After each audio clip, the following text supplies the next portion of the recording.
Welcome back to the channel. My name is Devon. Today we're talking about how I go from this to this and everything I've learned in 4 years of semi-maintaining my own locks. All right, to start off, I did a 5-miler this morning, got back in the house. I said, let's wash this hair, it's time. So I'm set up in the kitchen sink this time. Usually I'm in the bathroom, of course, but the light there is not awesome for y'all to see what I got going on. First things first, take some warm to hot water, run your fingers through your hair, really rinse it out, right? Squeeze them. If you got thicker locks like me, try to get to the center of the lock, right? Get some real good squeezes in there.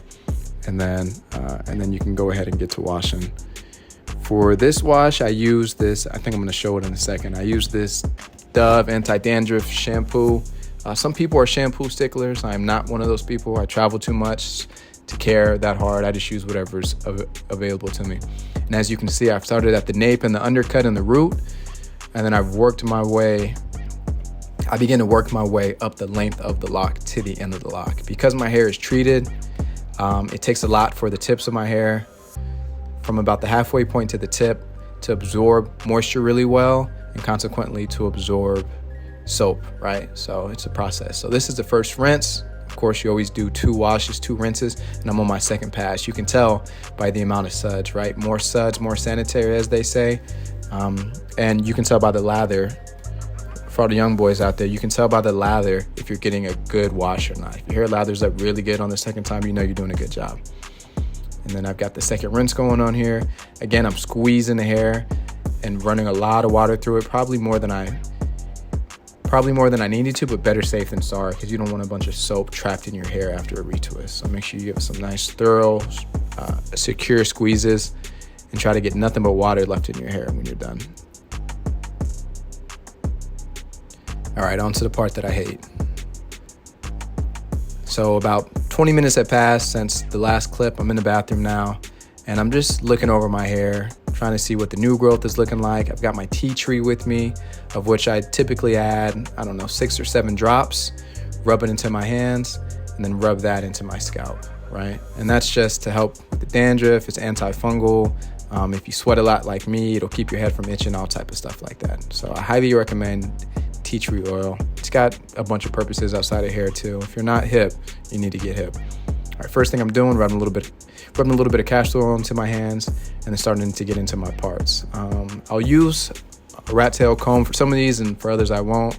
I kind of go back and forth depending on how accessible the parts are. And as you can see here, when I'm doing the 2-strand twist, something I learned, spin the hair clockwise as you're twisting clockwise. It'll help the hair lay down more securely, and if you're doing a braid out, it'll help it look more kinky when you let the hair out of the twist. It gives it a nicer look. I learned this early along. And here I'm looking at my phone trying to decide, do I want to do 2 strands? Do I want to do braids? I got 15 on the left, 13 on the right. Does it even make sense? And I decided, you know what? Let's do the braid route, right? So here I am looking at my parts. There's that rat tail. And I can see there by the part, I'm like, it's not perfect. I give it about 3 tries. It's not perfect. Oh, well, it's gonna have to do. And I just start to twist it. And you'll see me do a little bit of palm rolling. I don't do it too much because I don't like that type of tension on my scalp. But for other folks, I can understand why it makes sense. It definitely makes the locks look a lot sharper and tighter. But I don't deal with the discomfort on my head that well. So for me, maybe 1 or 2 palm rolls, and everything else will be traditional twisting. All right, at this point, I'm about halfway through the left side of my head, or I'm 3 out of 5, right? And I'm still looking at my last couple parts here. I'm like, damn, I got a lot of new growth up here on the top of my head. I'm not going bald anytime soon, thank goodness. And you can see a little bit of palm roll action there, right? And with that other one, no palm rolling, just a little bit of traditional twisting action going on. And you can tell a nigga's getting restless too in the bathroom. I start rocking back and forth. Anybody that spent a bunch of time in the bathroom having to deal with your hair or something like that, you know how it gets when you're like, all right, I've been in this hole for an hour. It's time to get out of here. That's how I was feeling. But I pushed through for y'all. And then this is my last braid on the left side. Just trying to hurry up and freak it. And also still doing the math in my head, right? I'm like, all right, I got 15 locks on the left, 13 on the right. That means I got to do 5 braids on this side, but then on the right, that means I got to do 3 braids and then 2 strands if I want them to match. But my parts are not all the same size. So I'm thinking about all this, and I'm inspecting my roots while I'm doing this whole thing. So my advice would be, pay attention to your part size. I said that in one of my other videos, but I can't echo that sentiment strongly enough. Like, it is going to matter later. It is going to matter later on in the life of your locks. And here I am finishing up the last braid on the right side. And the part that was so unfortunate, as I finish up, I was so excited. I start to look at myself in the mirror and I'm like, shit, I got the number right.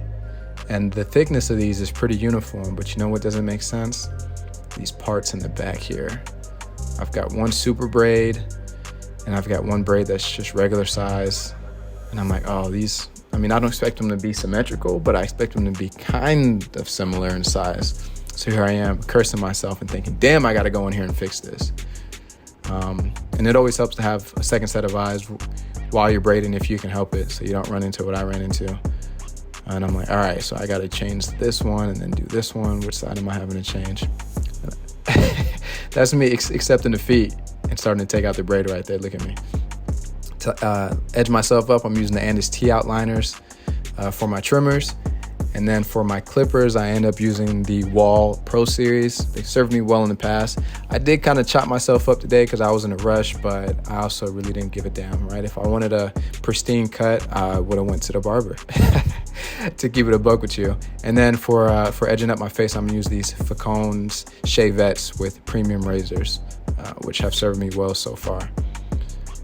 All right, I'm going in with the trimmers, getting rid of my sideburns and kind of setting the baseline for my fade, and then I go in with the walls and start to fade it out a little bit. I was missing one of my blades, so I didn't get to give myself the 1.5 fade that I wanted, and I'm trying to let my hair grow out around the crown up top so that I can bring my high top down just a little bit. So if the fade looks a little awkward right now, it's for a number of reasons. Number one, because I didn't give a damn and I didn't do a good job. But number two, because I'm trying to let that top lip kind of grow down a little bit so I can extend the crown of the locks. And I'm going in with the Shavette, just kind of rounding out what's going on with the face. And here's what the final product looks like.